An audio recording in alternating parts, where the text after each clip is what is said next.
hello' ছাত্ৰসকল স্বাগতম জনাইছো আমাৰ ইউটিউব চেনেল এক্সাম গুৰু আছামিজলৈ গতিকে ছাত্ৰসকল আজি তোমালোকৰ লগত আলোচনা কৰিম তোমালোকৰ সমাজ বিজ্ঞানৰ যেটো ভূগোলৰ পাঠ আছে ভূগোলৰ পাঠটোত থকা প্ৰথম অধ্যায় আৰু দ্বিতীয় অধ্যায় এই দুয়োটা অধ্যায়ত থকা আটাইতকৈ যিবোৰ গুৰুত্বপূৰ্ণ আৰু ইম্পৰ্টেন্ট প্ৰশ্ন আছে সেই প্ৰশ্নসমূহ দেখুৱাই দিম গতিকে ছাত্ৰসকল তোমালোকে চোৱা প্ৰথমটো চেপ্টাৰ যে অৰ্থনৈতিক ভূগোল বিষয়বস্তু আৰু সম্পদ এইটো চেপ্টাৰৰ পৰা তোমালোকৰ তিনিটা এমসিকিউ আৰু ভিএছএ প্ৰশ্ন আহিব আৰু এটা লং প্ৰশ্ন আহিব 4 মাৰ্কছৰ কাৰণে গতিকে ছাত্ৰসকল খুবেই গুৰুত্বপূৰ্ণ প্ৰশ্ন কি আছে ইয়াত মই তোমালোকক এতিয়াই দেখুৱাই দি আছো তোমালোকে ভিডিওটো স্কিপ নকৰাকৈ একদম হেহলৈকে চাই থাকিবা গতিকে ছাত্ৰসকল তোমালোকৰ ভিএছএ টাইপ প্ৰশ্নৰ বাবে প্ৰথমটো প্ৰশ্ন আহিব পাৰে যে ইয়াতে ফাৰ্স্ট পেজতে তোমালোকে চাব পাৰি আছে যে অৰ্থনৈতিক ভূগোল কাক বোলে ইয়াতে बोल्ड के लिखा আছে যে এইখিনি আটাইতকৈ বেছি ইম্পৰ্টেন্ট এইখিনি তোমালোকে মনত ৰাখিবা তোমালোকৰ 1 মাৰ্কছৰ কাৰণে খুবেই এটা ইম্পৰ্টেন্ট প্ৰশ্ন ভিএছএ প্ৰশ্ন ছাত্ৰসকল ইয়াৰ পিছত তোমালোকে ডাইৰেক্ট অনুশীলনীত চোৱা কাৰণ তোমালোকৰ যিবোৰ প্ৰশ্ন আহিব বাহিৰৰ পৰা প্ৰশ্ন কমে আহিব তোমালোকৰ প্ৰশ্ন বেছিভাগ অনুশীলনীৰ পৰাই আহিব গতিকে ছাত্ৰসকল তোমালোকে চোৱা পেজ নম্বৰ 14ত থকা যেটো 7 নম্বৰ প্ৰশ্ন আছে এটো খুবেই গুৰুত্বপূৰ্ণ প্ৰশ্ন 4 মাৰ্কছৰ কাৰণে আকৌ 9 নম্বৰ প্ৰশ্নটো গুৰুত্বপূৰ্ণ প্ৰশ্ন আৰু ইয়াৰ লগতে 11 নম্বৰ প্ৰশ্নটো যে উদাহৰণ সহ সম্পদৰ শ্ৰেণী বিভাজন সম্পৰ্কে লিখা এটো খুবেই গুৰুত্বপূৰ্ণ এটা প্ৰশ্ন তোমালোকৰ ফাইনেলৰ কাৰণে 4 মাৰ্কছৰ কাৰণে ইয়াৰ পাছতে ছাত্ৰসকল তোমালোকে চাব পাৰি আছে ইয়াত থকা যেটো 15 নম্বৰ 16 নম্বৰ আৰু 17 নম্বৰ এই তিনিটা প্ৰশ্ন আটাইতকৈ গুৰুত্বপূৰ্ণ তোমালোকৰ মেট্ৰিক ফাইনেল 2024 ৰ বাবে ইয়াৰ পাছত ছাত্ৰসকল তোমালোকে তলত দিয়া যিবোৰ পাৰ্থক্য দিয়া আছে পাৰ্থক্যৰ মাজত পৰা তোমালোকে চাবা 19 নম্বৰটো যে নৱীকৰণযোগ্য আৰু অনৱীকৰণযোগ্য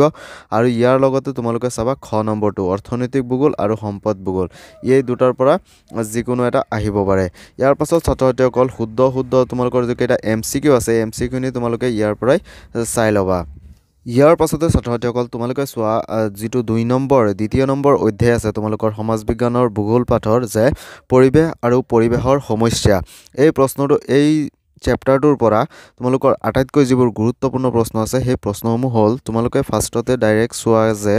অনুশীলনী আছে তোমালোকৰ পেজ নম্বৰ 28 এই পেজ নম্বৰ 28 ত থকা তোমালোকে যদি অনুশীলনীৰ প্ৰশ্নখিনিয়ে তোমালোকে ভালদৰে পঢ়া তেনেহলে তোমালোকৰ একদম ডাইৰেক্ট কমন পৰি যাব গতিকে ছাত্ৰসকল ইয়াত পেজ নম্বৰ 28 ত থকা যেটো 7 নম্বৰ প্ৰশ্ন আছে এই 7 নম্বৰ প্ৰশ্নটো আটাইতকৈ বেছি ইম্পৰ্টেন্ট যে পৃথিৱীৰ পৰিবেশৰ প্ৰধান মণ্ডল চাৰিটাৰ মাজৰ সম্বন্ধৰ বিষয়ে চমুকৈ লিখা এইটো চেপ্টাৰৰ পৰা তোমালোকৰ 4 মাৰ্কছৰ এটা প্ৰশ্ন আহিব তাৰ কাৰণে তোমালোকে এই 7 নম্বৰ প্ৰশ্নটো ভালদৰে শিকি থবা ইয়াৰ পাছতে ছাত্ৰসকল তোমালোকে চোৱা যেটো 10 নম্বৰ প্ৰশ্ন আছে এই 10 নম্বৰ প্ৰশ্নটো আটাইতকৈ বেছি ইম্পৰ্টেন্ট ইয়াৰ লগতে তোমালোকৰ 16 নম্বৰ প্ৰশ্নটো আছে যে পানী প্ৰদূষণ কি আৰু ই কেনেকৈ হয় লিখা গতিকে 16 নম্বৰটো আটাইতকৈ গুৰুত্বপূৰ্ণ প্ৰশ্ন মই যিবোৰ প্ৰশ্ন তোমালোকক এতিয়া দেখুৱাই দি আছো সেই প্ৰশ্নসমূহ তোমালোকে ফাৰ্ষ্টত শিকিবা তাৰ পিছতহে বাকিখিনি প্ৰশ্ন শিকিবা ইয়াৰ লগতে তোমালোকে চোৱা 22 নম্বৰ যেটো প্ৰশ্ন আছে যে গোলকীয় উত্তাপ বৃদ্ধি কি ইয়াৰ কাৰকবোৰ উল্লেখ কৰা এটো তোমালোকৰ 4 বা 5 মাৰ্কছৰ কাৰণে আহি যাব পাৰে খুবই ইম্পৰ্টেন্ট প্ৰশ্ন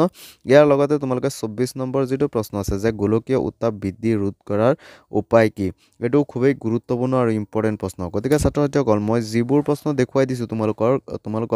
তোমালোকে সেই প্ৰশ্নসমূহ ফাৰ্ষ্টত শিকিবা ইয়াৰ পাছতহে তোমালোকে বাকিখিনি শিকিবা গতিকে ছাত্ৰসকল আজিৰ ভিডিওটো আছিল ইমানেই যদি ভিডিওটো চাই অলপো ভাল পালা তেনেহলে ভিডিওটোত এটা লাইক কৰি দিবা আৰু আমাৰ চেনেলত যদি নতুনকৈ আহিছা তেনেহলে প্লিজ আমাৰ চেনেলটো সাবস্ক্ৰাইব কৰি দিবা